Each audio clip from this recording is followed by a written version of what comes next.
Tras agitarse la Tierra, el fuego del centro del mundo causará un terremoto en torno a la ciudad nueva. Nostradamus era un profeta que hizo una serie de predicciones sobre el futuro para ayudar a la humanidad a ver el mundo con más claridad. ¿Predijo realmente este profeta y poeta del Renacimiento el 11 de septiembre y otros hechos catastróficos de los últimos 500 años? ¿Queda alguna de sus profecías por cumplir?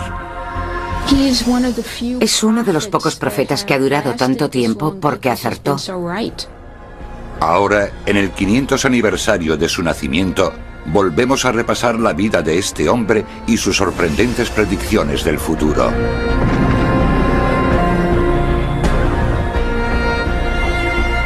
Nostradamus 500 años después, episodio 1.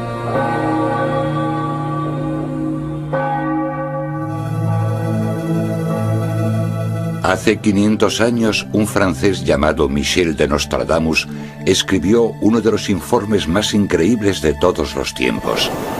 Una voluminosa crónica de cientos de acontecimientos que tendrían lugar durante los próximos 2000 años. Hoy, sus profecías se han convertido en todo un fenómeno. Desde los 45 grados el cielo arderá, y el fuego que descienda de él se aproximará a la gran ciudad nueva. Esto fue lo que escribió Nostradamus en 1555. ¿Pero predijo realmente los grandes desastres de la última mitad del milenio? Era un personaje misterioso, pragmático y un escritor muy enigmático. Pero en lo que se refiere a nuestra situación actual, lo más importante es que aparentemente pasó mucho tiempo concentrado en la época en la que estamos en este momento.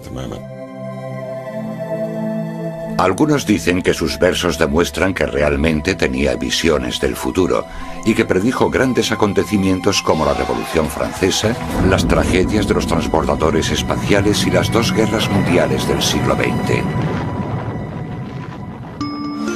Pero sigue siendo uno de los personajes más polémicos de nuestra historia. Mucha gente dice que Nostradamus era un profeta, otros dicen que era divino, algunos incluso dicen que era un estafador. Pongamos que Nostradamus sabía cualquiera de estas cosas. Saberlo y callarse esta información le convertiría en el peor demonio sobre la Tierra. A pesar de la popularidad mundial de sus escritos, la vida de este hombre sigue siendo prácticamente un misterio. En 1555 Nostradamus escribió esto sobre sí mismo. Aquel que hoy es calificado de profeta antiguamente hubiera sido nombrado vidente. Profeta en efecto es aquel que ve las cosas situadas completamente fuera de la posibilidad del conocimiento natural del hombre. Michel Nostradamus. ¿Era realmente un hombre de extraordinaria visión profética o simplemente escribió unos versos crípticos bastante imprecisos que podrían ser fácilmente aplicados a casi todo? ¿Fue realmente un gran curandero cuyas curaciones eran inspiradas por las estrellas? ¿O se trataba solo de un charlatán que consiguió sobrevivir e incluso prosperar en el estricto mundo católico de la Europa del XVI? Estaremos ahora más cerca que nunca de entender el significado de sus libros de poesía críptica que aseguran trazar un mapa del futuro. Los expertos difieren sobre sus respuestas a todas estas preguntas. Lo que está claro es la promesa que Nostradamus hizo a sus lectores hace 500 años. La traducción dice así: de 500 años más, estima se le tendrá el que fuera ornato de su tiempo. Después de golpe, gran claridad hará, que por este siglo les convertirá en muy felices. Prometió que en el 500 aniversario de su nacimiento resurgiría el interés por sus predicciones. Ese año ya ha llegado.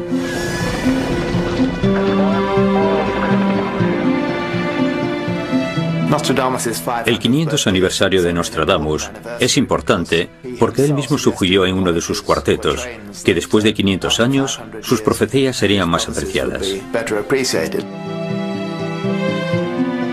Muchos creen que Nostradamus predijo acontecimientos tales como la caída del comunismo, la guerra del Golfo y la muerte de la princesa Diana siglos antes de que ocurriesen.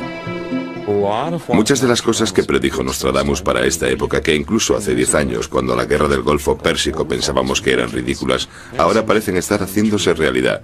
Cada día lo podemos ver en la CNN. ¿Predijo Nostradamus el surgimiento del nazismo en Alemania? ¿Las batallas aéreas de la Segunda Guerra Mundial? ¿Incluso el asesinato de Kennedy? El problema con cualquiera de estos hechos individuales es que no estás tratando un asunto real, porque para que fuera real, tendría que haber sucedido. Quiero decir, es como si alguien viene a mí y me dice que hay posibilidades de que ocurra otro desastre en el mundo en los próximos 5 años. Esa predicción ya la habíamos oído antes.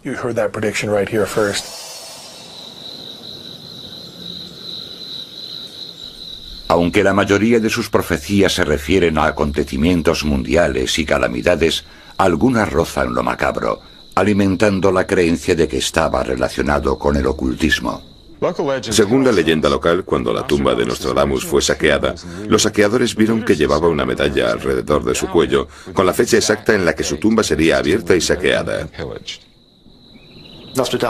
Nostradamus está rodeado de mitos, cuentos de viejas e interpretaciones que van desde las más o menos creíbles a las completamente absurdas. No llegaremos a ninguna parte a no ser que nos centremos en el hombre real, en lo que hizo y en cómo lo hizo. Para saber quién fue realmente Nostradamus, debemos retroceder en el tiempo a la soleada región del sur de Francia llamada Provenza, un lugar sorprendentemente bien conservado. La zona de Provenza que va desde Aviñón a Arles y luego desde Nîmes a todo el camino hasta Aix, siempre ha sido como una especie de crisol, capaz de trasladarnos a la época de los egipcios, los griegos, los celtas, los romanos. Esta región ya estaba poblada 600 años antes del nacimiento de Cristo. Los orígenes de su nombre, Provenza, están en su historia, porque esta fue la primera provincia del Imperio Romano. Los romanos la convirtieron en su Edén particular. Provenza era también el lugar de retiro de emperadores o de los gobernadores de las provincias romanas. Tenía ese ambiente relajante y fue una región muy cosmopolita. Los papas habían pasado mucho tiempo en Aviñón durante la cautividad del papado unos siglos antes, y aún existía esa sensación de que esto no era exactamente el centro del mundo, pero era definitivamente uno de los centros del mundo. En el siglo XVI, el mundo en el que Nostradamus había nacido estaba cambiando rápidamente. En esa época, Europa estaba en una situación muy peligrosa. Estaba rodeada por sus enemigos. El Sacro Imperio Romano amenazaba el este y el oeste. La guerra era constante. Por toda la costa mediterránea se sucedían los ataques de piratas árabes a las ciudades y pueblos costeros. Las guerras, el hambre y una enfermedad mortal llamada la peste caracterizaron la vida y a menudo la muerte de la sociedad del siglo XVI en Europa. Había guerra, hambre, peste y muerte. Los 4 jinetes del Apocalipsis. Durante estos tiempos apocalípticos la gente buscaba desesperadamente respuestas, remedios y alguna pista sobre el futuro que les esperaba. A este mundo llegó un hombre que parecía ofrecer respuestas y, como algunos creían, viajar al futuro. Pero ¿dónde empezaba su visión del futuro? Estas místicas ruinas podrían tener la respuesta al misterio de 500 años de Nostradamus.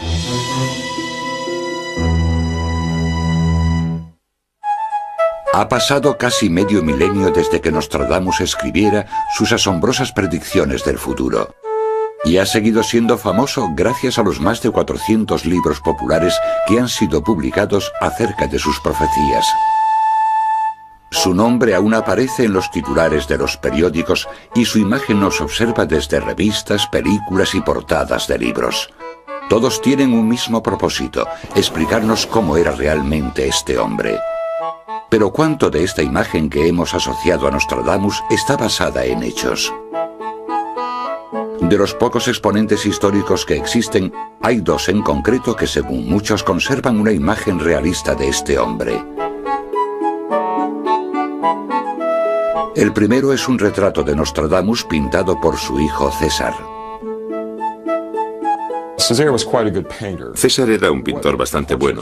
Este retrato nos muestra a un hombre sonriente, como si estuviese a punto de contar un chiste. La imagen del retrato transmite bastante seguridad. Parece como si se tratase de tu abuelo favorito que ha venido a consolarte. Pero también hay un brillo en sus ojos, como si estuviese diciendo, puedo ser bastante gracioso, pero también puedo ser serio y duro.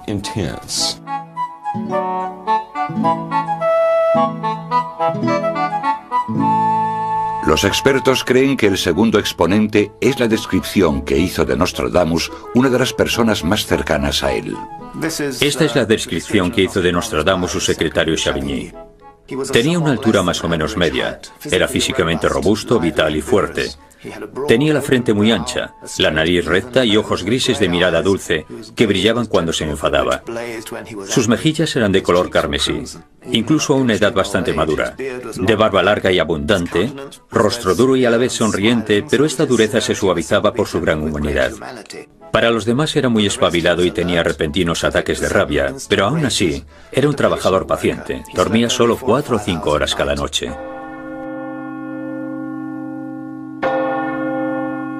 La época en la que vivió Nostradamus fue un período de transición. Cuando el miedo y la incertidumbre de la Edad Media fueron llegando a su fin, comenzó una nueva era. Con el despertar del Renacimiento, toda la visión del universo empezó a cambiar. En ningún sitio era esto más evidente que dentro del recinto amurallado de Saint-Rémy, la ciudad francesa donde nació Nostradamus.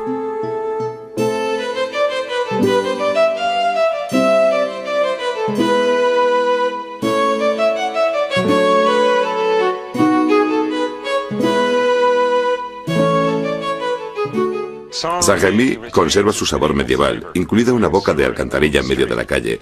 Está igual que en la época de Nostradamus. Vincent, escritor y guía, ha seguido el rastro del legado de Nostradamus desde sus comienzos en Saint-Rémy y nos ha traído hasta esta dirección, el número 6 de la calle Hoche. Nostradamus nació en esta casa en 1503. Es muy probable que fuera la casa de su abuela. Básicamente su madre hizo de comadrona, y las últimas investigaciones dicen que en realidad la casa en la que creció fue la propiedad de al lado, que era bastante más amplia.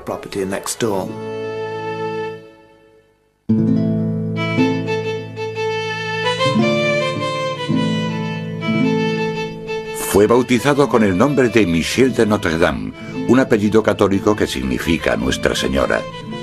El abuelo judío de Nostradamus adoptó este apellido cuando se convirtió al catolicismo durante la Inquisición española, porque en aquella época los judíos en Europa eran perseguidos. A pesar de la represión religiosa de la época, el sur de Francia era una región cosmopolita, un auténtico hervidero de mitos, magia y emocionantes avances en medicina, matemáticas y astronomía. Más que el lugar perfecto, era probablemente el único lugar en Europa en el que alguien como Nostradamus podía haberse formado, haber aprendido y logrado su cometido.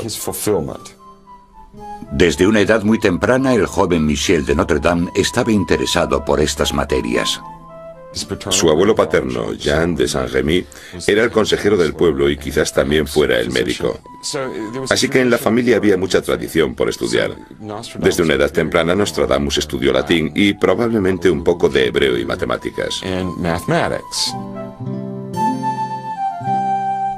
Además de enseñarle algunas nociones básicas de matemáticas, latín, griego y hebreo, su abuelo le introdujo en el mundo de las ciencias celestiales. Y seguramente heredaría de él su astrolabio, el instrumento medieval que antiguamente se usaba para determinar la altitud del Sol y otros cuerpos celestes. Más tarde, Nostradamus escribiría sobre las maravillas astronómicas que despertaron su interés por la astrología. Júpiter se une más a Venus que a la Luna, apareciendo de plenitud blanca. Venus escondida bajo la blancura de Neptuno, de Marte golpeado por la pesada rama. Aunque algunos creen que este poema sugiere que Nostradamus predijo las órbitas de los planetas, es muy probable que sacase la idea del libro sobre los giros de los orbes celestes de Copérnico, publicado en 1543, en el que incluía su teoría del sistema solar. Pero si su temprano interés por la astronomía fue inspirado por su abuelo, su entorno escondía su pasión por la antigüedad. Provenza está repleta de historia, y Saint-Rémy es uno de esos lugares donde la historia simplemente se acumula en una ruina encima de otra ruina. Para el joven Nostradamus, la conexión más viva y directa con otros tiempos no estaba en algo sobrenatural, sino a solo unos metros al sur de su casa en Saint-Rémy. Nostradamus jugaba aquí cuando era pequeño. Fue su primera introducción a la historia antigua de la región. En 6 de sus cuartetos predijo que en esta región se descubriría un gran misterio o un tesoro enterrado. Bajo los antiguos edificios vestales, de Polman sol en caverna de cabra.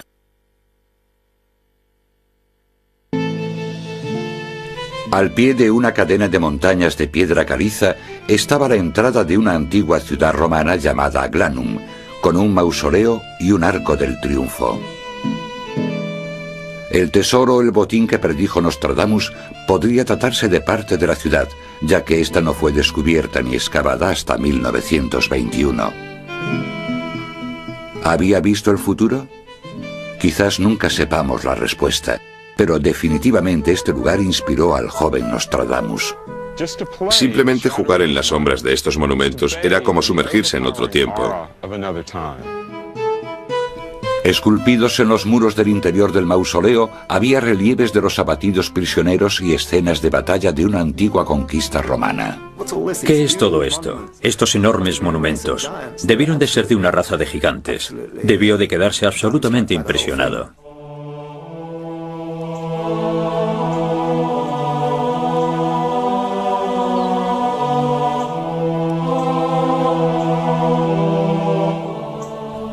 Seguramente Nostradamus se quedó maravillado ante las propiedades acústicas del interior del Arco del Triunfo romano, ya que el eco amplificaba los sonidos que se hacían dentro de él. Desde su casa podía ir andando hasta las ruinas y a medida que fue desarrollando sus conocimientos, pudo leer las inscripciones en latín, apreciar la arquitectura del arco y el arte en el interior del mausoleo. Parece ser que el lugar le ayudó a hacerse su propia idea de la historia en sí. Se dio cuenta de que no estábamos viviendo en un pequeño límite de tiempo humano, sino que había siglos en los que habían pasado cosas, en los que se habían perdido cosas muy importantes. También le fascinaba una cantera de la zona que aún existe y que se usó para construir la antigua ciudad romana. Los estudiosos creen que esta cantera inspiró uno de sus pasajes más enigmáticos. Esta es la pirámide a la que se refiere Nostradamus en la Centuria Cuarta, cuarteto 27. Salón, Manfón, Tarascón de Sex, el arco donde está en pie todavía la pirámide, vendrán a liberar al príncipe de Dinamarca. Nunca nadie ha descifrado esta profecía. Los expertos creen que puede referirse a la liberación de un príncipe secuestrado, pero dónde y cuándo sigue siendo un misterio. Lo único que está claro es que este viejo lugar marcó un principio. Este lugar inspiró a Nostradamus. Más o menos podemos especular que esto le ayudó a ver la historia de una manera más amplia, a pensar no solo en la vida de un hombre o en un periodo de vida en concreto, sino en términos de cientos y miles de años. El conocido poeta y estudioso del siglo XVI, Pierre de Ronsard, escribió esto sobre Nostradamus. Quizá fuera la inmensa eternidad de Dios Todopoderoso lo que hizo surgir el poder de Nostradamus.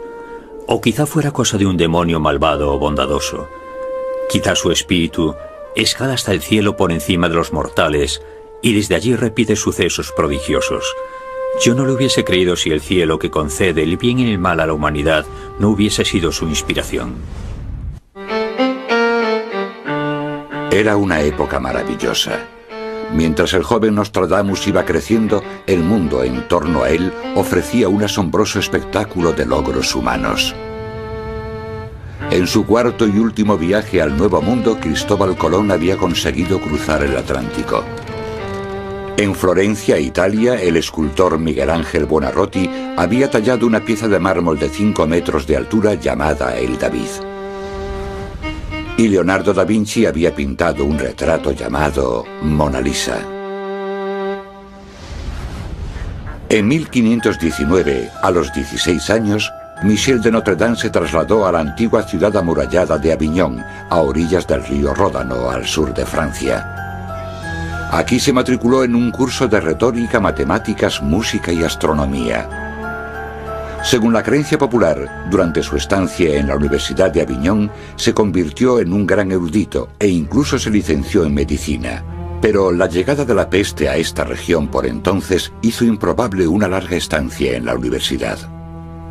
En 1520, cuando Nostradamus tenía 17 años, el Ródano se desbordó cubriendo las calles de aguas residuales y cuerpos flotantes procedentes de los cementerios cercanos. Poco después, una peste virulenta asoló Aviñón. Llevaba alrededor de un año allí cuando llegó la peste, por tanto no acabó el curso. Así que los conceptos básicos como la retórica y todo eso ya los había estudiado. Pero no había llegado a la astrología, la música o la aritmética, que se dan en el segundo año de curso. Pero la virulencia de la peste negra que obligó a cerrar el puente de Aviñón, prohibiendo la entrada a todos excepto los más valientes, y que pospuso los estudios de Nostradamus, ofrecía otro tipo de aprendizaje. Quizás este acontecimiento ayudó a Nostradamus a entender la importancia del agua dulce para mantener la higiene de una ciudad. Más tarde, como médico, insistiría en el agua dulce y las calles limpias como forma de prevenir la peste. Hay documentos que atestiguan que Nostradamus dejó Aviñón en 1521 y se dedicó a recorrer el campo francés en busca de hierbas y remedios. Mientras que hoy una farmacia francesa moderna ofrece una amplia variedad de medicinas, en la época de Nostradamus las farmacias eran así.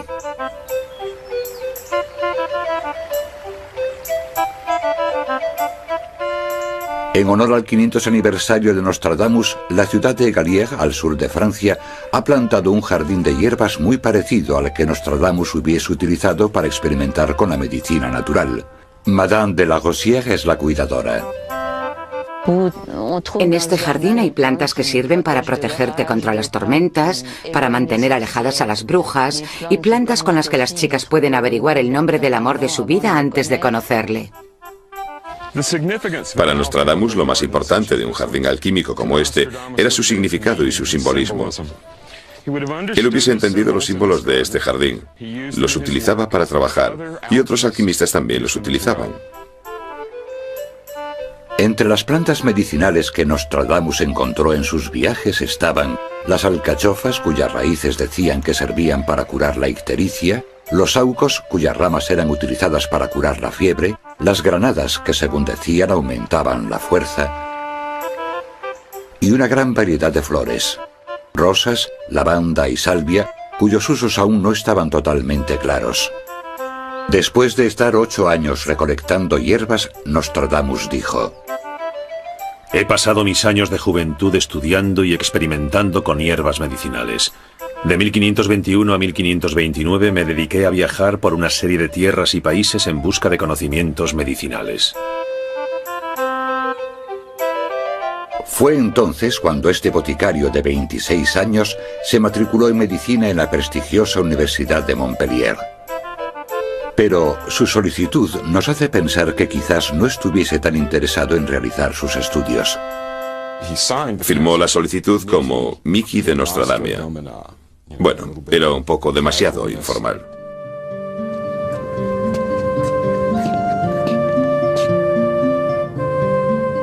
Mucha gente cree que fue aquí donde el autodenominado Miki de Nostradamia cambió su título de farmacia por su licenciatura en medicina, pero eso ahora se ha puesto en duda. A pesar de que en sus últimos libros Nostradamus se autodenominaba doctor en medicina, en la Universidad de Montpellier no existe ningún documento que acredite su licenciatura. De hecho, hace poco se tradujo un documento de los archivos de la universidad que asegura que el nombre de Nostradamus había sido tachado del registro. La razón citada era que como boticario engreído había hecho algunos comentarios groseros sobre los médicos. Si hace unos años alguien me hubiera preguntado quién era Nostradamus, probablemente le hubiera dicho que era médico, astrólogo y profeta. Ahora sabemos que fue admitido en la Facultad de Medicina de Montpellier, pero también sabemos que le echaron. A pesar de este contratiempo, él estaba decidido a ser médico, y por tanto Michel de Notre Dame latinizó su nombre en Nostradamus y se dispuso a seguir la gran tradición de Hipócrates. El padre de la medicina había dicho una vez que un médico tiene que ser también un viajante. Para Nostradamus eso significaba seguir a la peste. Nostradamus se convirtió en un médico muy eficaz contra la peste. Si era o no médico, eso ya es otra historia. Pero sin duda, cuando todos los médicos de la zona salieron huyendo, él fue uno de los pocos que entró e intentó controlar la peste.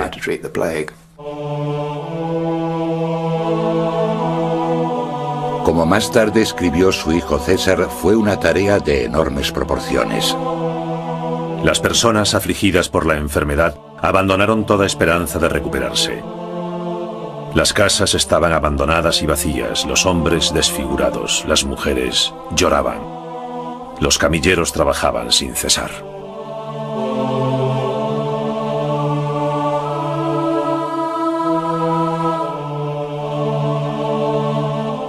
El propio Nostradamus hizo esta espeluznante observación cuando entró en la ciudad infestada por la peste. Una de las cosas que más me impresionó fue ver a una mujer cosiendo sin ayuda de nadie su propia mortaja, empezando por los pies. La encontraron muerta en medio de su casa con la mortaja a medio terminar. En el siglo XVI, el conocimiento de las estrellas era fundamental para la medicina. Los médicos usaban la astrología y el día de nacimiento del paciente para diagnosticar su enfermedad. Luego seguían con una serie de tratamientos rudimentarios. Cientos murieron no solo de enfermedades, sino también de la práctica de sangrías y la aplicación de sanguijuelas en la piel. Nostradamus era un médico bastante convencional. Practicaba sangrías cuando lo creía necesario. Aplicaba sanguijuelas y esas cosas. Muchos de los escritores contemporáneos le veían como el gran médico del siglo XVI, con multitud de conocimientos modernos, pero ese no era el caso. Su máxima era, usa lo que funcione. Y él relató en uno de sus libros que sangrar no era nada bueno. Podríamos decir que él utilizó este método, pero que no funcionó tan bien como a él le hubiese gustado. Nostradamus usó su conocimiento de las hierbas medicinales para inventarse nuevos remedios. El más conocido fue la pastilla de rosas, una fórmula que creó en 1555. 300 o 400 rosas rojas arrancadas antes del amanecer, pulverizadas y mezcladas con el serrín del ciprés más verde, lirio de Florencia, clavos y raíz de cálamo. Ahora sabemos que la raíz de cálamo es un poderoso antioxidante. Es también bueno para el sistema inmunológico. Ayuda a curarse y tiene muchas otras propiedades, y este era uno de sus principales ingredientes. Así que, según parece, las pastillas de rosa tenían un poco de alcanfor y los escaramujos aportaban vitamina C. El alcanfor actuaría como antiséptico.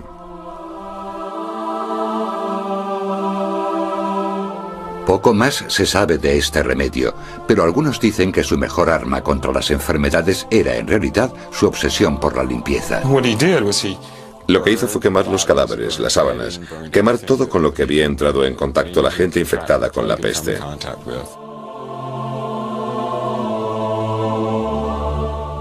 También recomendó ventilar las casas, dejar correr el agua y cosas por el estilo. También limpiar las calles, bueno, desinfectar bien las calles. Y con esto lo que hacía era sacar a las ratas de allí, matar a un montón de ratas y a un montón de pulgas que eran las que propagaban la peste. Consiguió ganar un mes, la peste duró solo 2 meses, y eso fue algo bastante milagroso para esa época. En la ciudad de Agen, donde era conocida su reputación como curandero, Nostradamus conoció en 1531 a una mujer llamada Henrietta d'Encausse y se casó con ella. Tuvieron 2 hijos. Según la leyenda local, durante los años que estuvieron juntos, Henrietta despertó otra vez el interés de su marido por las artes místicas. Compartió con ella los antiguos libros que él había estudiado de pequeño e incluso se adentraron en la práctica de la magia ritual. Pero si en esa época Nostradamus era realmente un profeta, sabría que su felicidad pronto tendría un trágico final.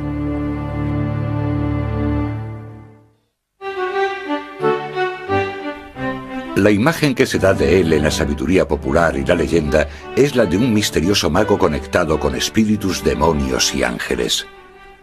Pero, si retrocedemos en el tiempo, surge una imagen diferente, la de un hombre normal de una familia media, incluso un tanto distinguida. Esta casa de campo perteneció al hermano pequeño de Nostradamus, Bertrand. En su época era una espléndida casa de campo, por tanto esto nos indica que Bertrand no solo era un rico terrateniente y comerciante, sino que también era el capitán de la milicia local. Sin duda, la riqueza familiar permitió a Nostradamus viajar todo lo que quiso. En 1533 realizó otro viaje por Europa y el sur de Francia. Él hablaba de estos viajes como períodos de estudio y aprendizaje. Uno de estos viajes le llevó hasta Italia a casa de Julio César Scaliger, un científico matemático y, lo que era más importante para Nostradamus, un prestigioso médico licenciado en la Universidad de Montpellier, la misma de la que él había sido expulsado. Algunos investigadores creen que seguramente Nostradamus dio hierbas medicinales al doctor Scaliger y que a cambio éste le enseñó anatomía humana, fisiología e incluso disección. Estas clases se llevaron a cabo en secreto, porque para la Iglesia este tipo de trabajo era considerado un crimen contra Dios. Más tarde, Nostradamus escribió un testimonio lleno de alabanzas hacia este personaje del Renacimiento, considerándole como su profesor más influyente. Scaliger parece haber heredado la habilidad de Cicerón para la elocuencia, el arte de Virgilio para la poesía y el doble del conocimiento de Galeno para la medicina. Le debo más que a nadie en el mundo.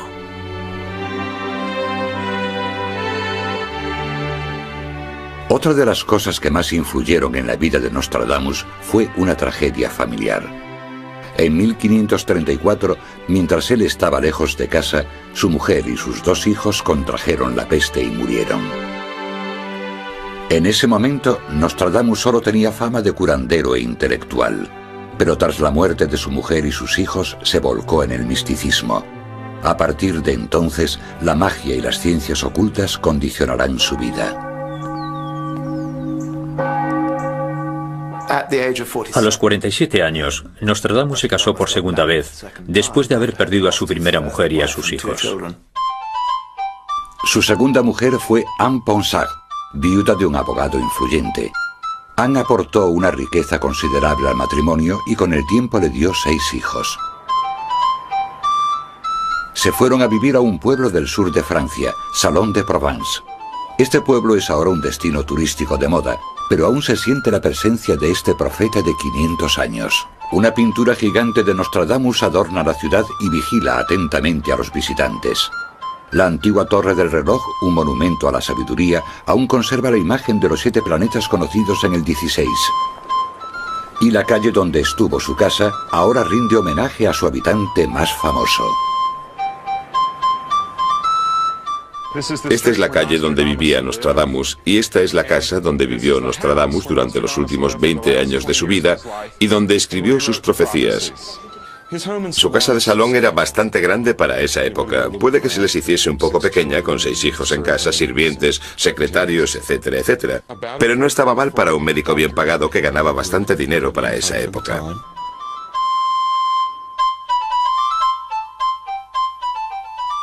En 1550, Nostradamus empezó a escribir almanaques que incluían información práctica del año venidero para los granjeros. Los almanaques de Nostradamus eran muy similares al almanaque del pobre Ricardo, de Benjamin Franklin. Incluían un pronóstico del tiempo, información sobre las cosechas y la comida, sugerencias de cómo vivir y qué comer, y a veces también citas de otras personas famosas de la época. Sin duda incluían datos de astrología, y los publicó para ganar más dinero y así poder mantener a su numerosa familia. Los almanaques contenían pequeñas profecías del futuro, predicciones que se hacían realidad si creías en ellas.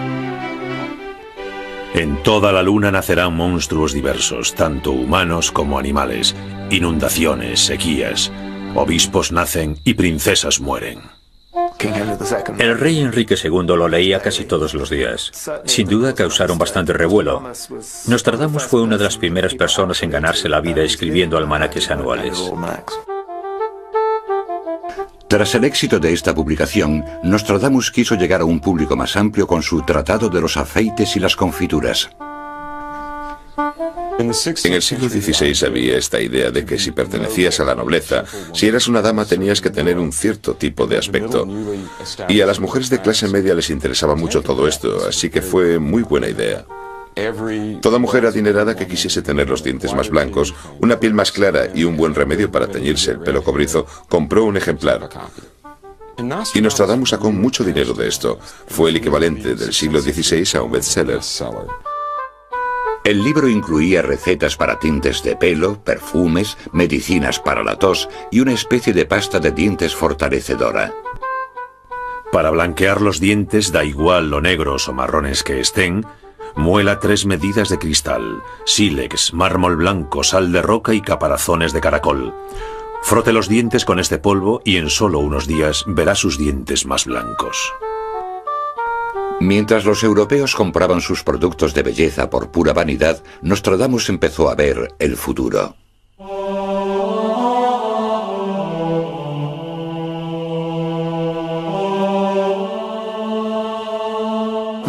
Nostradamus construyó un taller de trabajo, o quizás incluso añadiese un piso a la parte de arriba de su casa.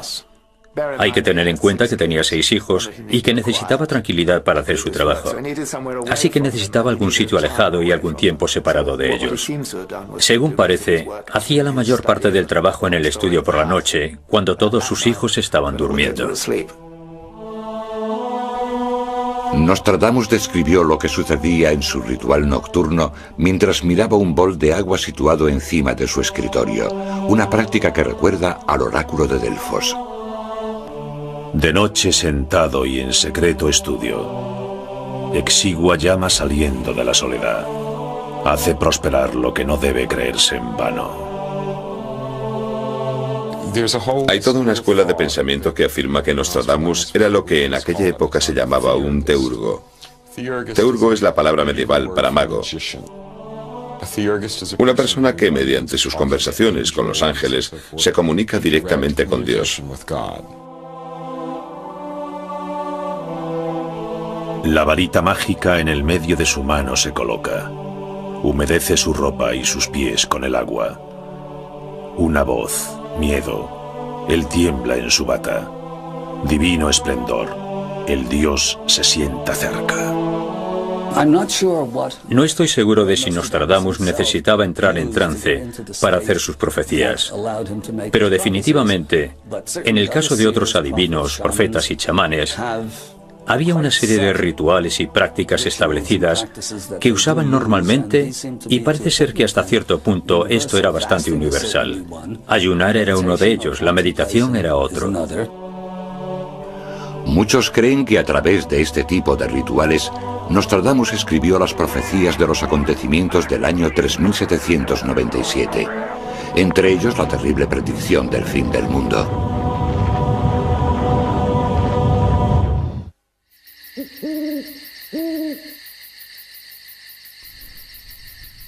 La noche. La noche era para él una herramienta tan importante como sus viejos libros, su pluma y su astrolabio que había sido un regalo de su abuelo. De vez en cuando Nostradamus se quedaba despierto toda la noche practicando la adivinación. Consistía en observar un espejo, un bol con agua o una bola de cristal e intentaba ver las visiones del futuro. Pero muchos creen que esta técnica no terminaba ahí. En un pasaje del prólogo de sus profecías, dice que el verdadero secreto de este método se lo llevaría con él a la tumba. Su método para ver el futuro era una combinación de alquimia con astrología, magia cabalística y misticismo cristiano. Algunos dicen que su método secreto se basaba en el estudio de acontecimientos celestiales. Salía de su estudio y se subía al tejado a una especie de torrecilla donde podía estar más cerca de las estrellas. Utilizaba conjunciones astronómicas y alineaciones. Y de esta forma decía que un determinado acontecimiento sucedería cuando, por ejemplo, Saturno y Júpiter estuviesen en Piscis. El problema es que estas conjunciones podían volver a ocurrir. Así que se podía elegir entre un número de fechas en las que dicho evento podía suceder.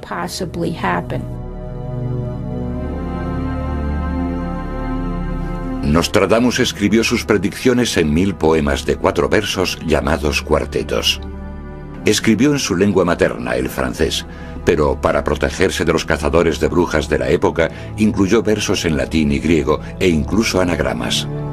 Dividió sus escritos en 10 grupos de 100 cuartetos cada uno, a los que llamó centurias.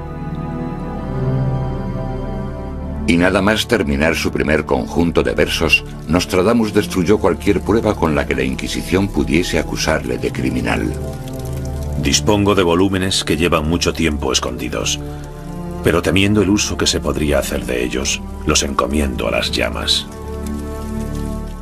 Nostradamus mantenía sus fuentes en secreto, pero eso era algo normal, porque como estaba escribiendo un libro de profecías, no quería que todo el mundo supiese de dónde las había sacado.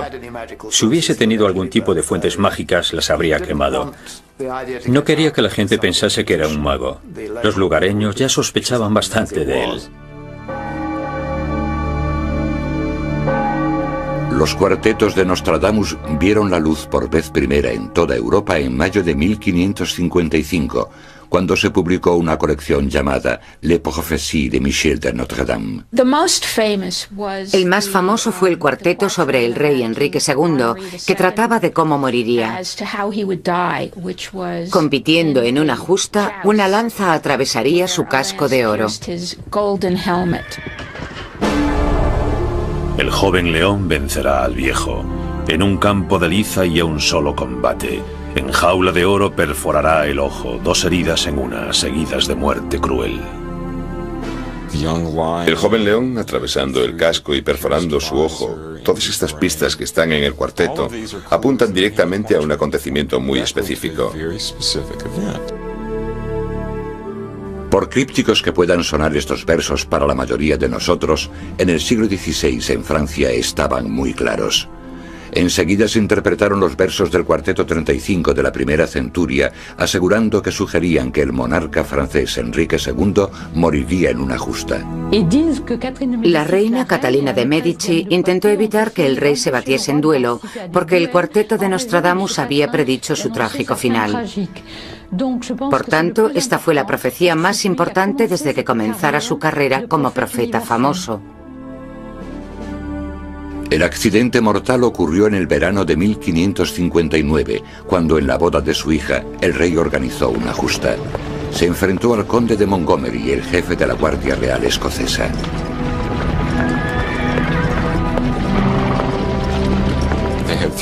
Hubo 3 torneos, y en el tercero, la lanza del conde de Montgomery se hizo añicos, y uno de los fragmentos fue directamente a la visera del casco de Enrique II, y o se le clavó en el ojo o en su sien izquierda. Esa noche, el conde de Montgomery le dijo a Nostradamus: Maldigo al adivino que predijo este hecho con tanta maldad y tanta precisión. Antes de 1559, Nostradamus era un personaje de la leyenda local que suscitaba curiosidad. Pero en realidad, hasta después de la muerte de Enrique II, no se convirtió en una superestrella internacional. Fue como si todo el mundo dijese: esto es algo mucho más serio que un tío escribiendo un puñado de versos crípticos. Hay un significado detrás de ellos. Así que apenas unos años después de la muerte de Enrique II, las profecías, el primer volumen de las profecías, estaba traduciéndose en Londres, y Nostradamus ya era conocido internacionalmente.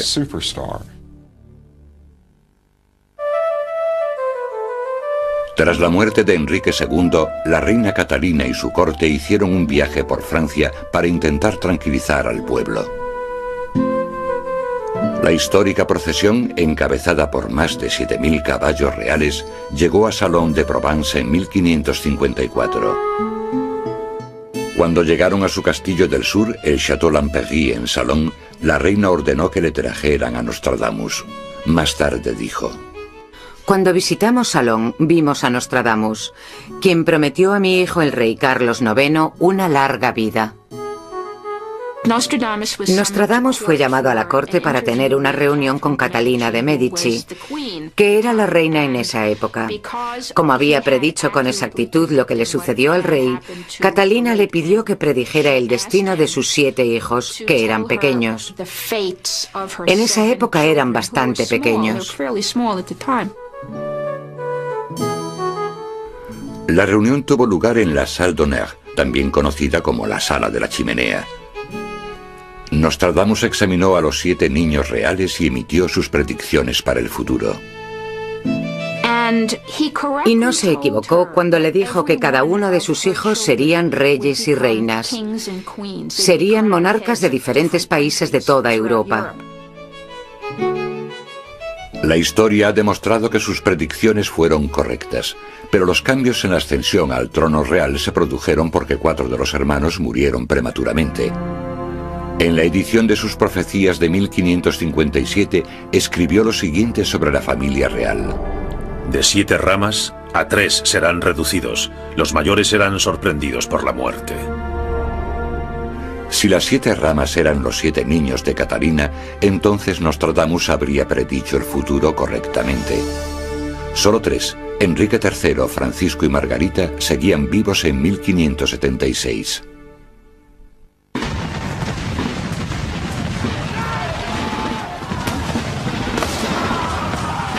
Probablemente predijo también la Revolución Americana. Algunos aseguran que en varios cuartetos escribió sobre los colonos británicos luchando en una guerra por la independencia. Occidente se liberará de las Islas Británicas. La hermana de las Islas Británicas, 15 años antes que su hermano nacerá, sucederá al reino de la balanza. A partir de ese momento, las centurias de Nostradamus serán reconocidas por sus predicciones sobre acontecimientos históricos y sobre personajes. Las más sorprendentes implican a poderosos y tiránicos líderes como Napoleón Bonaparte.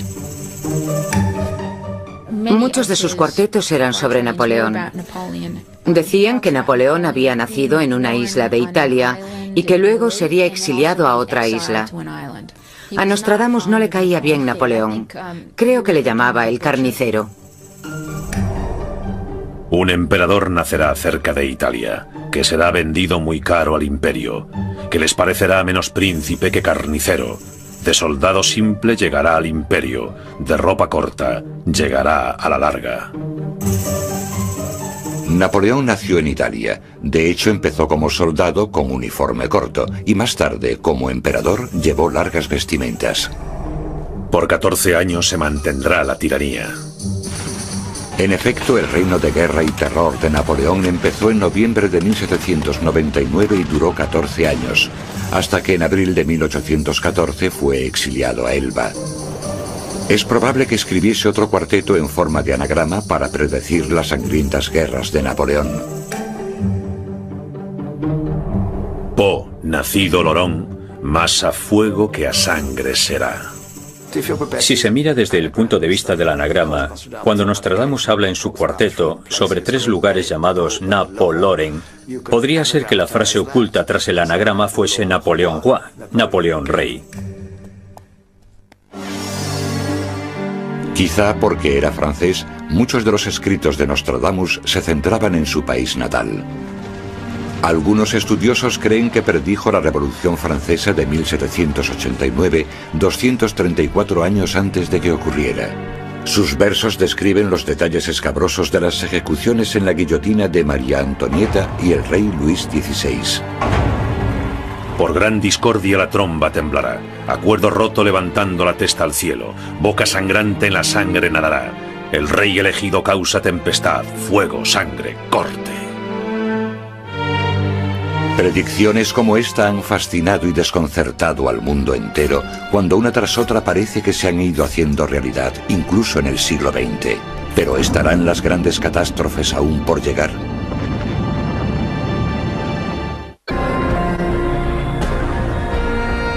Nostradamus 500 años después, episodio 2. Existe una gran tradición en interpretar y manipular los escritos de Nostradamus.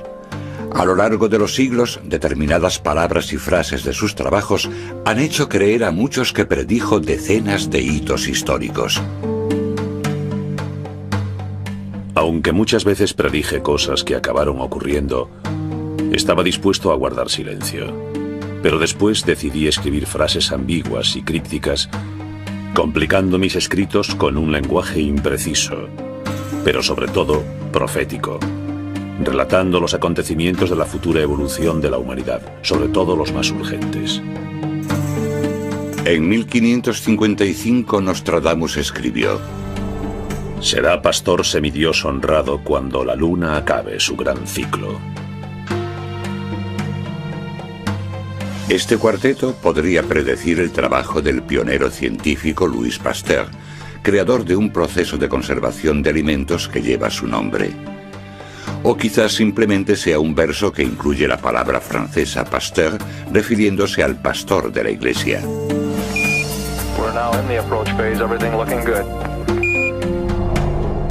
Uno será puesto en la esquina de la luna, donde se encontrará en tierra extraña.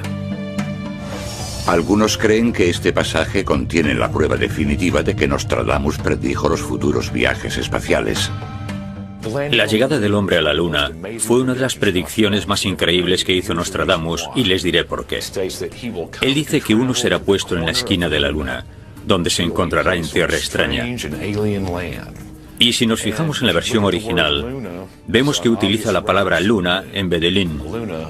Por tanto, está en latín, no en francés. Y esto ocurrió en 1969.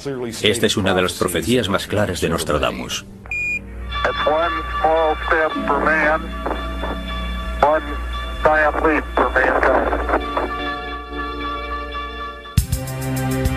Hay quien asegura que el cuarteto 146 incluso predice la aparición de un ovni, ya que describe un lugar extraterrestre y un aterrizaje que traerá grandes beneficios para la humanidad. También habla de un terremoto. Gran fuego del cielo en 3 noches caerá. Algo hermoso y admirable sucederá. Muy poco después, la tierra temblará. Los estudios más exhaustivos de los escritos de Nostradamus siempre se han centrado en los versos que parecen predecir uno de los acontecimientos más horribles del mundo: el surgimiento de Adolf Hitler y el nazismo en Alemania. Bestias enloquecidas de hambre cruzarán los ríos. La mayor parte del campo contra Hitler estará. Arrastrará al grande en jaula de hierro cuando el hijo de Germania nada observe. En lo que se refiere a Hitler, Nostradamus tenía bastante que decir sobre él y Alemania. Nunca utiliza el nombre Hitler. En vez de eso, usa un antiguo término para el Danubio, que es el Hister o el Ister.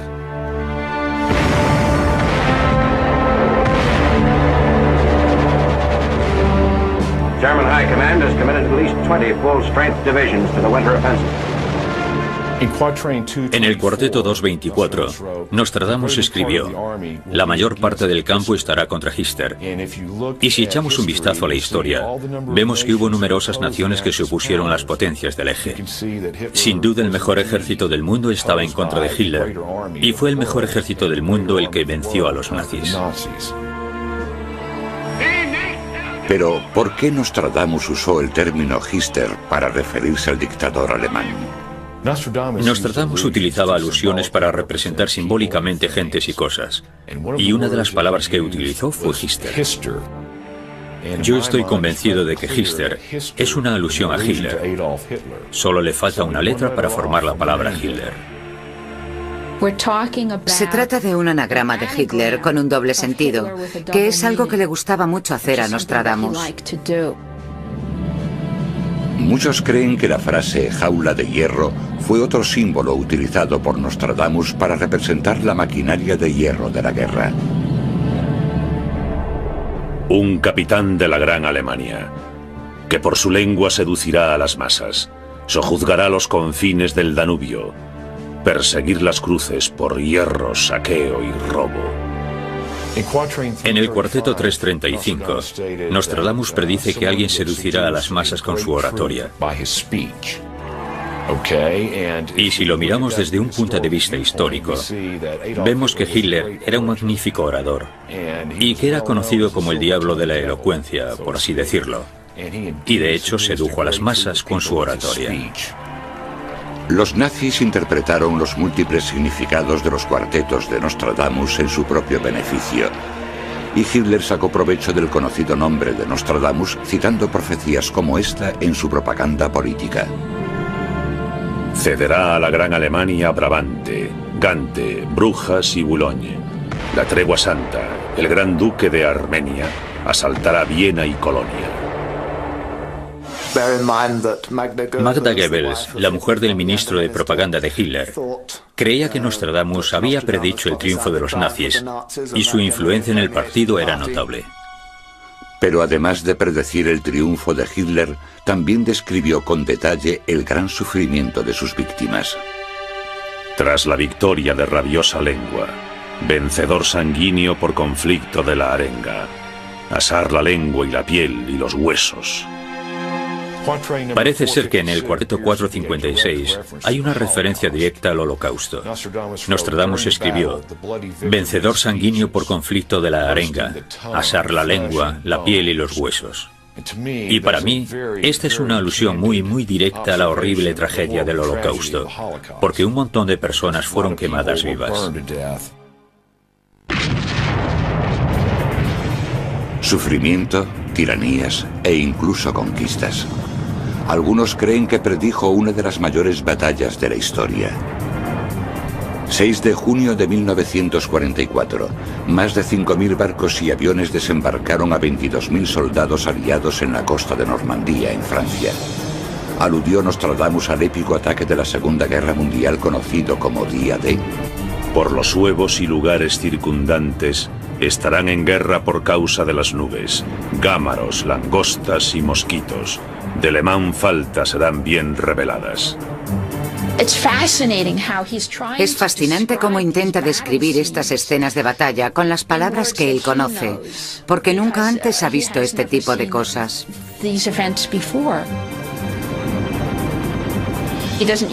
No utiliza la palabra día D y tampoco usa la palabra tropas. Usa palabras como langostas y naves extrañas y terribles que llegan a la orilla.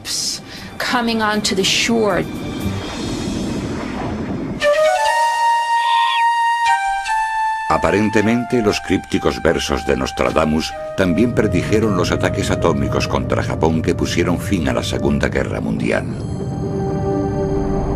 Cerca de las puertas y dentro de 2 ciudades, habrá 2 azotes como nunca vio nada igual. Hambre dentro de la peste, por el hierro fuera, arrojados, pidiendo socorro. Parece ser que aquí se está refiriendo a los ataques nucleares de Hiroshima y Nagasaki. Y hay una frase que dice: dentro de 2 ciudades habrá 2 azotes como nunca se vio nada igual. Y si echan un vistazo a las fotos de la destrucción de Hiroshima y Nagasaki, verán que había trozos de metal por todas partes. Para mí estos versos describen claramente un ataque nuclear, algo que nunca antes había ocurrido en la historia hasta el año 1945. Además de la destrucción provocada por la Segunda Guerra Mundial, Nostradamus también pudo haber predicho los grandes cambios sociales que se produjeron en Europa Oriental medio siglo más tarde. La ley comunal se hará en la oposición. Viejo aguantará fuertemente tras ser lanzado del medio. La amistad entre amigos será arrojada hacia atrás. El muro de Oriente caerá, rayos y truenos. Predijo la caída del comunismo. Hay cuartetos que hablan sobre Rusia. Habla sobre el muro de Berlín, pero no utiliza la palabra Berlín. Aunque las profecías son muy numerosas, fueron escritas en un periodo de tiempo relativamente corto. Tardó poco más de 2 años en escribir su colección de cuartetos. Pero en esa época sus visiones llegan hasta el año 3797. ¿Podría este año marcar el fin del mundo?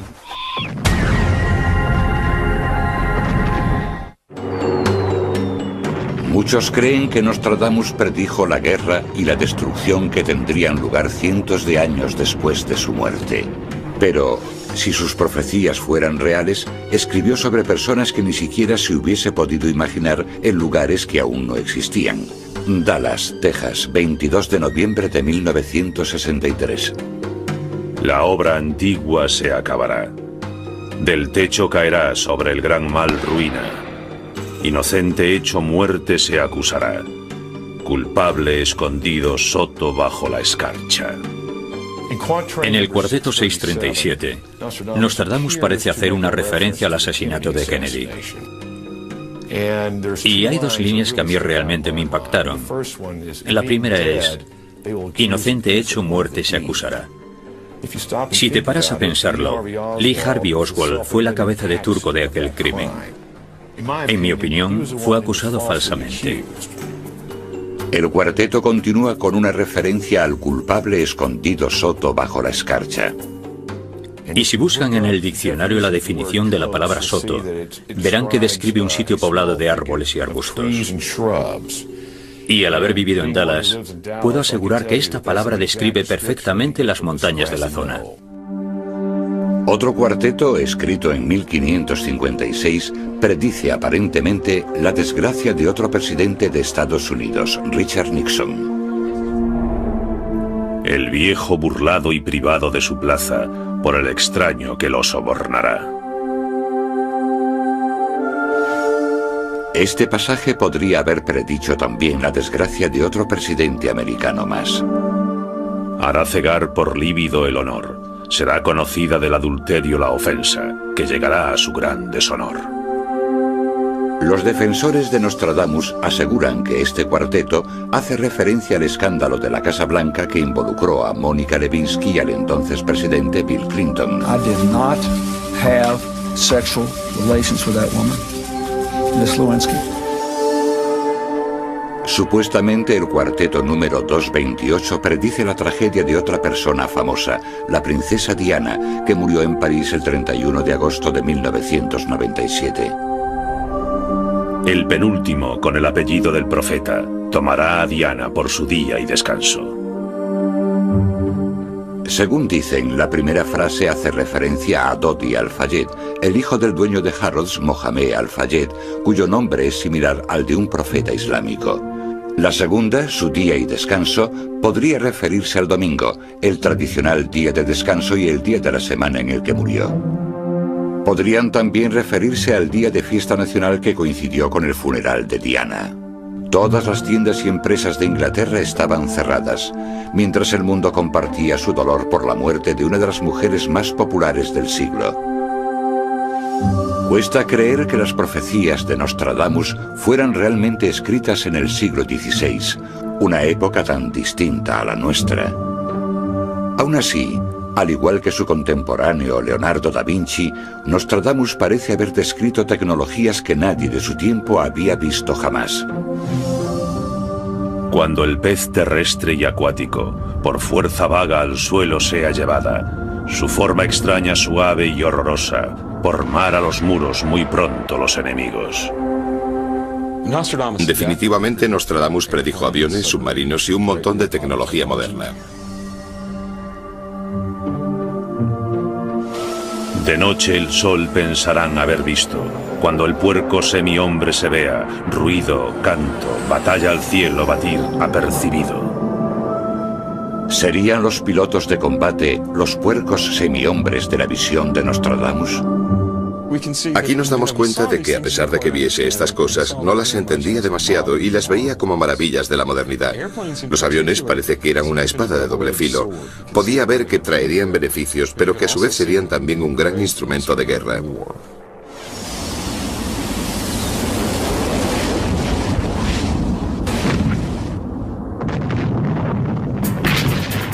Hay quien defiende que describió la primera guerra del Golfo con sus grandes movimientos de tropas, su tecnología furtiva y sus campos de petróleo ardiendo. Ante Persia casi cerca de 1 millón de hombres. La serpiente verdadera invadirá Bizancio y Egipto. Entrará villano, amenazador infame, tiranizando la Mesopotamia. Tierra horrible, negra fisonomía. Nostradamus utiliza términos antiguos para ciertas zonas del mundo: Libia, Persia, Oriente Medio, generalmente del Islam, del mahometanismo. Habla de hombres con turbantes. Algunos expertos sugieren que existe otro cuarteto más específico sobre la reciente guerra contra Saddam Hussein. No se podrá por el mar proteger. Entre 2 ríos temer mano militar. El negro airado le hará arrepentirse.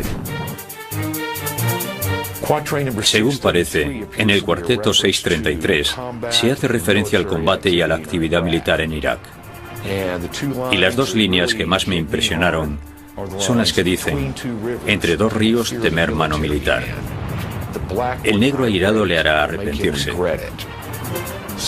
Por tanto, yo creo que aquí se refiere a la guerra de Irak, porque Bagdad está situada entre 2 ríos, el Tigris y el Éufrates, que son 2 de los ríos más significativos de la historia. El negro airado le hará arrepentirse. Puede que sea una referencia a Colin Powell, intentando que Saddam Hussein se arrepintiese de sus acciones. Una cosa está clara: Nostradamus rara vez escribió sobre tiempos de paz. La mayoría de sus cuartetos se refieren a destrucciones. Una de sus descripciones de un desastre inminente se conoce como el Cuarteto del Cometa. Después de la gran lucha humana, una mayor se apresta. El gran motor los siglos renuevan. Lluvia, sangre, leche, hierro y peste. En el cielo luz de fuego, corriendo larga centella.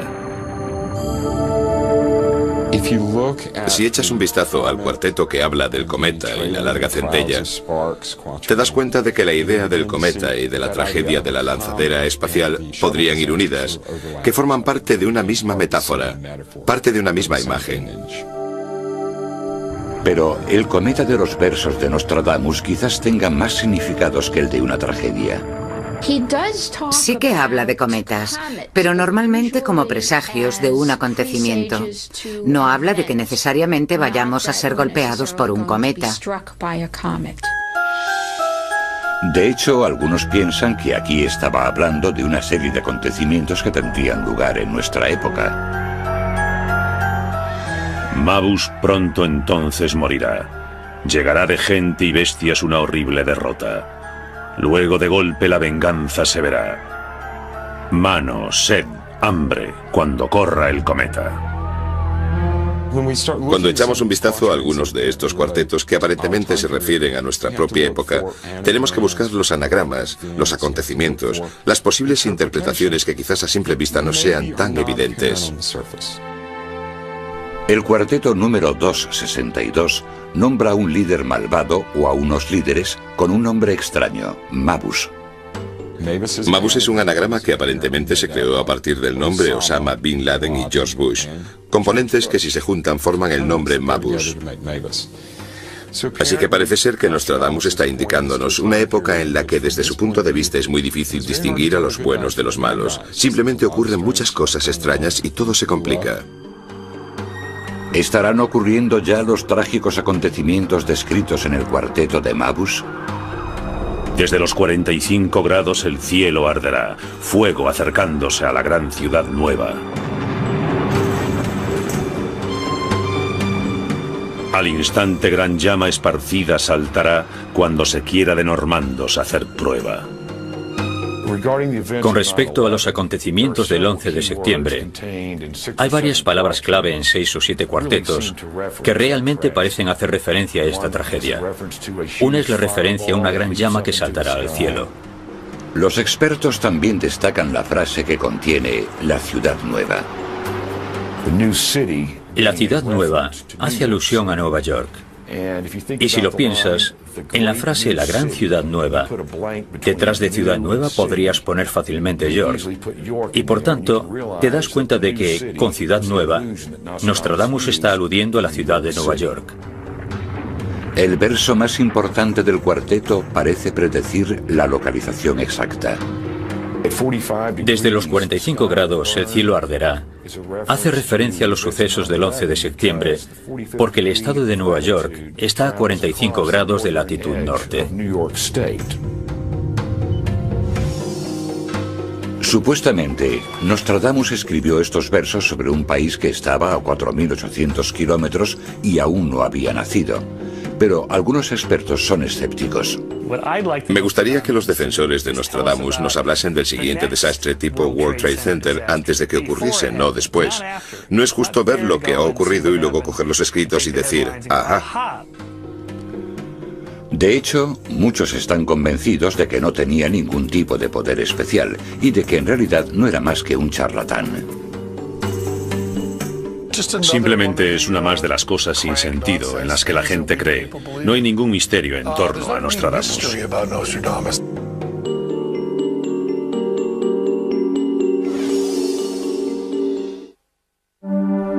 Durante casi 500 años, Nostradamus, el profeta del siglo XVI, ha sido considerado uno de los profetas más importantes de la historia. Pero también ha tenido sus detractores. No hay ningún misterio en torno a Nostradamus, eso es lo interesante. Quiero decir, sabemos que todo lo que él predice se interpreta después de que haya sucedido. Después de un acontecimiento concreto, vuelves a leer algo sin sentido que él escribió y dices, ah, esto es a lo que él se refería. El truco de Nostradamus era la imprecisión. Sus profecías tenían que ser aplicables a todo. Así la mayoría de los acontecimientos podían ser aplicados de manera general. De esta forma cubrirían casi todos los acontecimientos posibles. Algunos escépticos creen que Nostradamus utilizó el lenguaje críptico como instrumento para atacar a los líderes de su época sin arriesgar su propia vida. Si por ejemplo decía la bestia de las 3 cabezas o algo parecido, siempre podía salvar el pellejo diciendo, no me estaba refiriendo a nuestro rey, por Dios, estaba hablando del futuro, o algo así. En mi opinión, Nostradamus no era ni un adivino ni un estafador, era un comentarista social, algo parecido a los que escriben los artículos de opinión hoy en día. Sin embargo, él estaba escribiendo en una época en la que no estaba permitida ni la libertad de expresión, ni las críticas contra el sistema político, o el rey, ni nada por el estilo. ¿Por qué entonces la gente sigue creyendo que Nostradamus escribía sobre el futuro y que predijo unos acontecimientos tan fatídicos como Hiroshima y la explosión de 2 transbordadores espaciales? La gente siempre quiere creer en algo y buscarle un sentido al mundo. Y la idea de que alguien de hace 500 años pudo haber visto todo nuestro mundo, para ellos es suficiente. Yo creo que a determinadas personas Nostradamus les da una sensación de seguridad, porque al leer sus escritos pueden saber también lo que va a pasar. Sin embargo, los escépticos son bastante críticos con las profecías de Nostradamus. ¿Dónde estaban los defensores de Nostradamus en 1925 cuando el crack de la bolsa? ¿Dónde estaban los seguidores de Nostradamus en septiembre de 1963 cuando lo de Kennedy en Dallas? ¿Dónde estaban ellos antes de que ocurriese? Yo creo que esta sería la prueba más fácil que podríamos hacerle a las profecías de Nostradamus.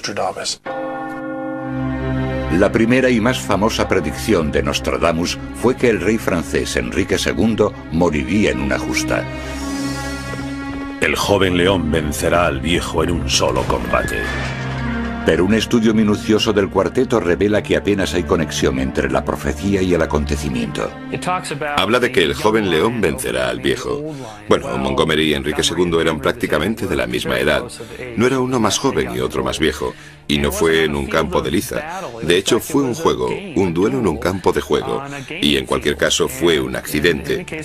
No se suponía que tenían que herirse. Era solamente un juego en el que intentaban derribarse el uno al otro. La lanza salió despedida y accidentalmente atravesó su casco y le mató. No fue como describe el cuarteto. Algunos dicen que predijo uno de los acontecimientos más famosos de la historia de Europa, el gran incendio de Londres de 1666.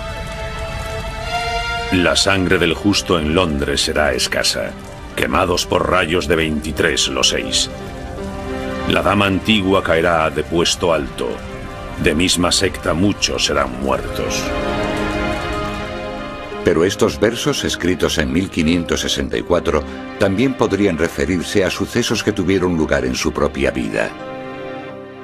Otra supuesta profecía famosa de Nostradamus fue el gran incendio de Londres, pero en realidad probablemente se tratase de otro comentario social de Nostradamus. La quema de inocentes en Londres no tuvo nada que ver con un incendio ocurrido 100 años más tarde. Pero en su época quemaban a mujeres en las hogueras acusadas de practicar la brujería. Y cuando habla de los rayos y las llamas y las cosas ardiendo, se estaba refiriendo en realidad a los palos en donde ataban a las brujas, a las hogueras. Él estaba horrorizado con todo esto, y eso era lo que se refería en el cuarteto. Sus detractores también prefieren una explicación alternativa a los grandes avances científicos predichos en sus versos. Creen que simplemente Nostradamus relataba las visiones fantasiosas que muchas veces sus contemporáneos comentaban haber visto en las nubes. Las profecías que supuestamente se refieren a submarinos o aviones, e incluso viajes en el espacio, son en su mayoría interpretaciones erróneas de las adaptaciones que hacía Nostradamus de sucesos conocidos. En este caso, los aviones eran las visiones que la gente había contado haber visto en las nubes. Y no solo es que existan estos relatos, sino que también hay ilustraciones y grabados de estos monstruos, de estas visiones en las nubes. Así que no son aviones, no son submarinos. Según dicen, la figura de Napoleón Bonaparte aparece en varios cuartetos. Un emperador nacerá cerca de Italia, que será vendido muy caro al imperio, que les parecerá menos príncipe que carnicero. De soldado simple llegará al imperio, de ropa corta llegará a la larga. Pero aunque los versos parezcan describir a Napoleón, en realidad podría tratarse de cualquiera. El cuarteto supuestamente habla de Napoleón cuando dice soldado simple llegará al imperio, pero esto se podría aplicar a prácticamente cualquier persona. Por ejemplo, Harry Truman fue un simple soldado en la Primera Guerra Mundial. A finales de la Segunda fue el presidente de los Estados Unidos y lanzó la bomba atómica. Para los defensores de Nostradamus, el cuarteto más concreto y más espeluznante es el que, según ellos, describe a Adolf Hitler. Bestias enloquecidas de hambre cruzarán los ríos. La mayor parte del campo contra Hitler estará. Nostradamus nunca predijo a Hitler. La verdad es que en una ocasión habla de un capitán de la Gran Alemania, que supongo que encajaría más o menos. Pero la afirmación típica es que utiliza la palabra Hitler en varias ocasiones, porque se trata en realidad de una especie de anagrama del nombre Hitler. ¿Por qué no escribió simplemente Hitler? ¿Por qué no escribir directamente esa palabra? Eso sería importante, ¿no creen? Y si, como muchos creen, las profecías de Nostradamus predijeron los ataques terroristas del 11 de septiembre de 2001, ni siquiera nos dieron ningún tipo de aviso. Cualquiera que crea en Nostradamus y piense que el 11 de septiembre estaba en esos libros tendría que ser procesado. ¿Dónde estaban ellos el 10 de septiembre? Me da igual el 11 de septiembre porque recuerden que fueron aviones, lo que significa que si lo sabían el 10 de septiembre podían haberlo evitado. Si yo hubiese tenido un libro que dijese algo, lo que fuera, sobre lo que iba a pasar el 11 de septiembre, y no hubiese facilitado esa información a la gente que podía haberlo evitado, creo que no habría mejor definición en el mundo para describir la maldad. Aunque hay argumentos racionales que cuestionan sus profecías más atroces, muchas personas siguen viendo a Nostradamus como un profeta.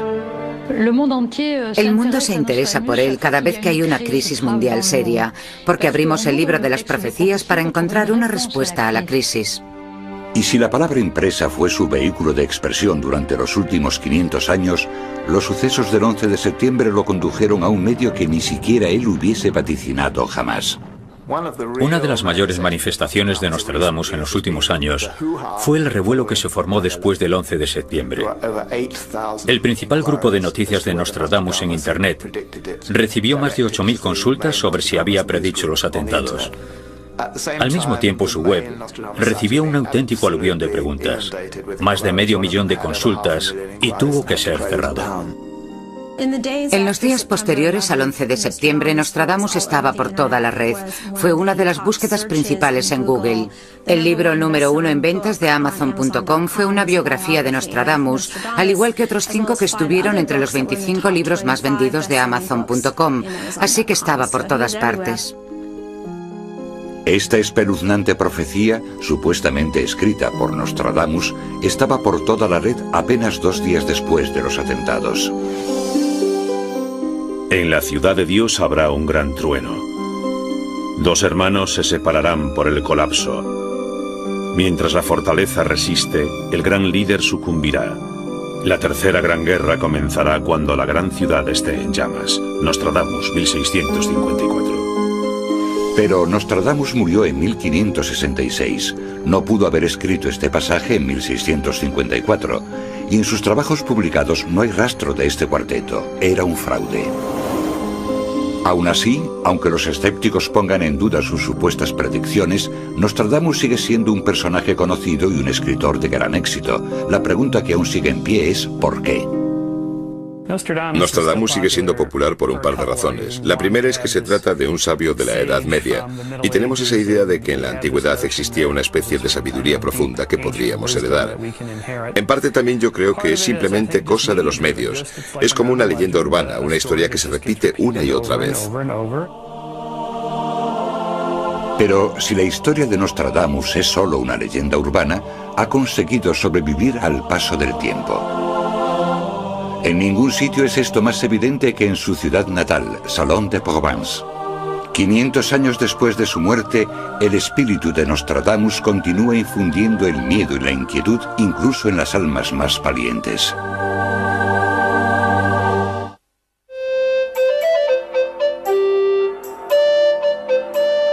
Salon de Provence. La soleada ciudad amurallada del sur de Francia sigue siendo el lugar perfecto para mantener viva la leyenda de Nostradamus.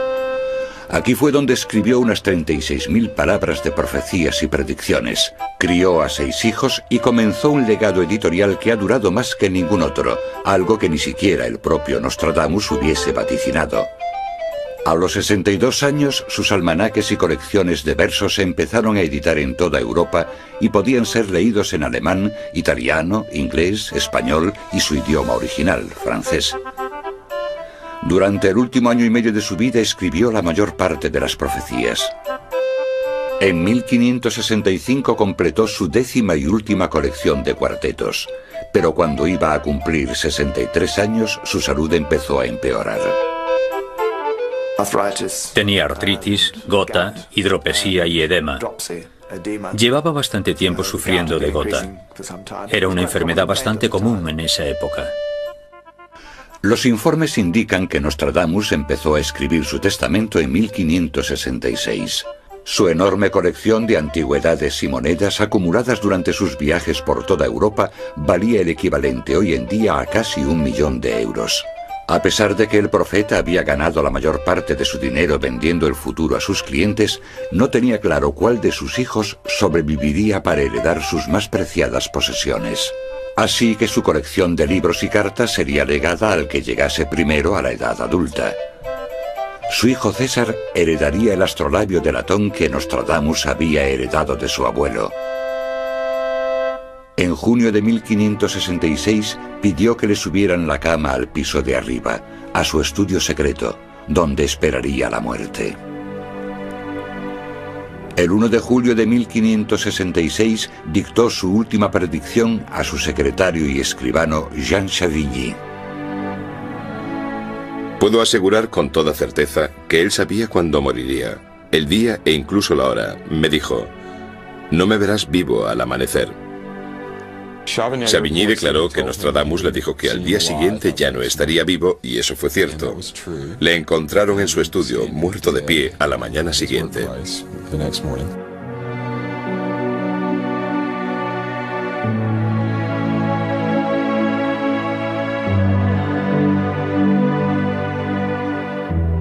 Su viuda, Anne Fonsard, llevó a cabo sus últimas voluntades.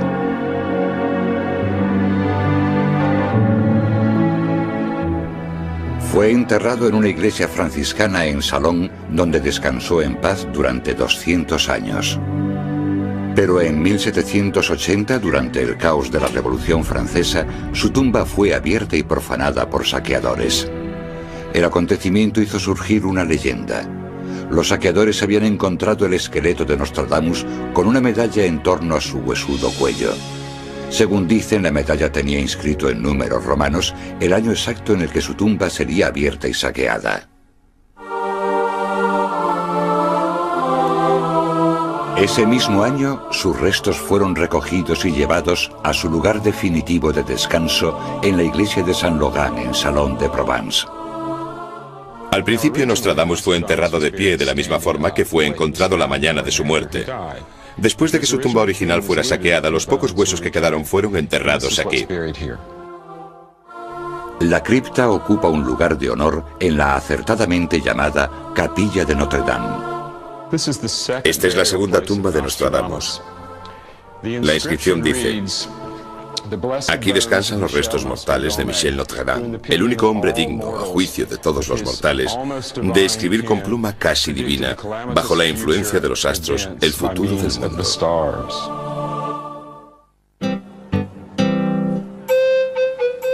A pesar de que han pasado casi 5 siglos desde que Nostradamus caminó por estas calles, hoy es imposible visitar Salon de Provence sin encontrártelo. La casa donde escribió sus famosas profecías es ahora un museo. Un muñeco de cera del profeta trabaja sin descanso en un estudio secreto cerca de la entrada.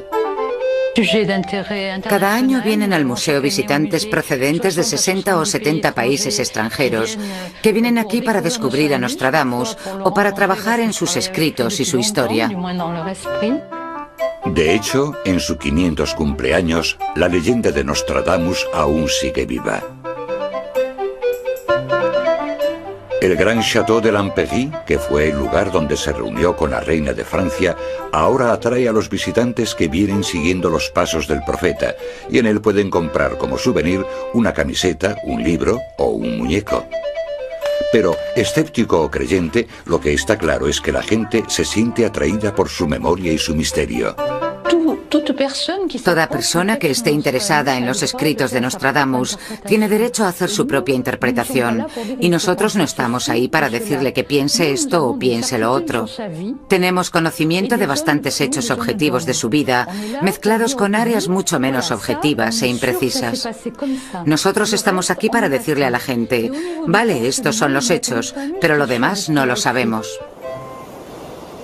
Según dicen, los escritos más siniestros de Nostradamus son avisos del apocalipsis.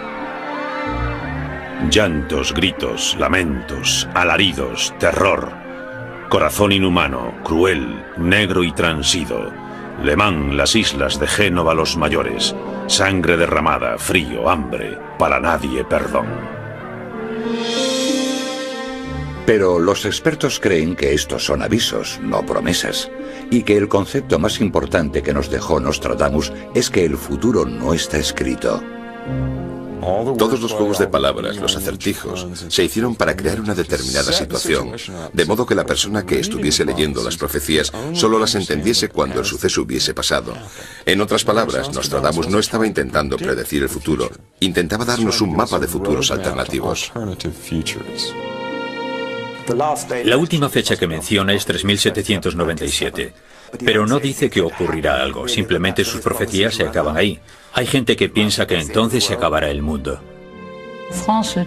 En realidad, Nostradamus dijo que había realizado una serie de cálculos cíclicos basándose en el antiguo método babilónico y que usando este cálculo cíclico pudo llegar hasta el 3797 después de Cristo, lo que nos daría el tiempo suficiente para estudiar mejor a Nostradamus. Aquellos que no puedan aguardar hasta el año 3797 para averiguarlo, deben juzgar si las profecías de Nostradamus han demostrado ser ciertas en el pasado y si aún podrían anticipar acontecimientos venideros. Pero podemos estar seguros al menos de una de ellas. En el prefacio de los versos finales de las profecías de 1557, Nostradamus declaró solemnemente: según vaya transcurriendo el tiempo después de mi muerte, a mis escritos se les dará más importancia que en vida. Nadie puede negar que en esto Nostradamus tenía toda la razón.